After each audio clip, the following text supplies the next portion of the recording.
Thullur DSP గారంట, ఆయన వచ్చి మురళీకృష్ణ గారు. ఆయన ఎంత గనుడంటే ఆ ముద్దాయి బాధపడుతున్నాడు, ఏడుస్తున్నాడు. బూటుకాలతో ఎగిరి తన్ని లంజా కొడక జగన్ గాడు మీరందరూ కలిసి అన్న చంద్రబాబు పీకుతారా? ఇదే భాష.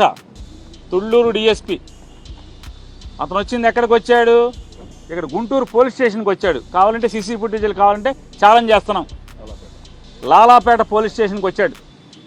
లాలాపేట పోలీస్ స్టేషన్లో ముద్దాయిలను కూర్చోబెడితే అక్కడి నుంచి తుళ్ళూరు డిఎస్పీ ఆ స్టేషన్కి వచ్చి తన్ని జగన్మోహన్ రెడ్డి గారిని పచ్చి దుర్భాషలాడుతూ, వీళ్ళని తిడుతూ, కులం పేరుతో తిడుతూ, కులం పేరుతో, రెడ్డి కులం పేరుతో తిడుతూ, జగన్ని తిడుతూ, పచ్చి బూతులు తిడుతూ, ఏరా చంద్రబాబుని మీరు పీకుతారా ఏమన్నా అని చెప్పని నేను అంతవరకు ఆగుతున్నా. ఇంకా చాలా పీకుతారా అని మాట్లాడాడు. ఇంకా ముందు మాటలు ఉన్నాయి. అంటే పోలీసులు ఏ రకంగా దిగజారి ప్రవర్తిస్తున్నారో మనం ఒకసారి గమనించమని ప్రజలందరినీ కూడా కోరుకుంటున్నాను, ఈ ప్రపంచాన్ని కోరుకుంటున్నాను. నిన్న చూసాం, ఆయన గోత్రికుడు అనుకుంటా, ఒక పోలీస్ ఆఫీసర్ గారు ఆయన చెప్తున్నాడు. ఏం చెప్తున్నాడు? ఈనాడు రాంబాబు అని కూడా చెప్పారు, అరబ్ దేశాల్లో అయితే అవి చేసేవాళ్ళు ఇవి చేసేవాళ్ళు అని.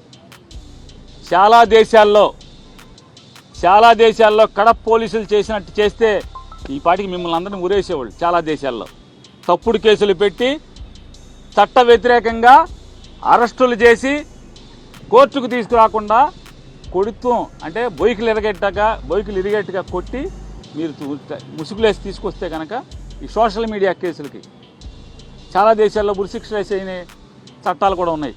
మరి ఇట్లాంటి వాళ్ళు ఉరి కూడా వేసేవాళ్ళు కదా, అది కూడా నేర్చుకోవాలి కదా. అరబ్ దేశమే కాదు, ఈ దేశాలు కూడా వెళ్ళి రావాలి. డిఐజీ గారు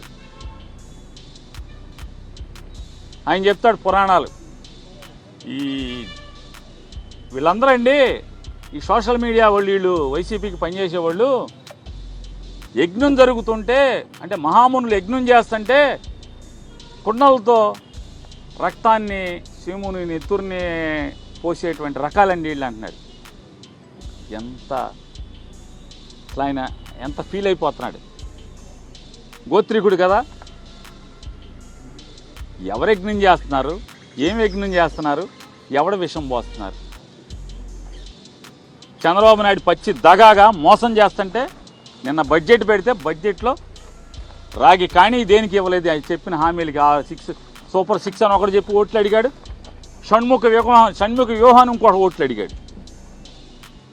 ఊ అంటమే కానీ, షణ్ముఖ వ్యూహం అంటమే కానీ ఈ 6 హామీలకి మరి ఇక్కడ అసెంబ్లీలో కూడా ఊ అనాలిగా.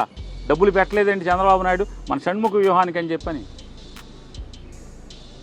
మరి వాళ్ళు దగా మోసం చేస్తుంటే అది యజ్ఞంగా కనపడుతుంది మన డిఐజీ గారికి.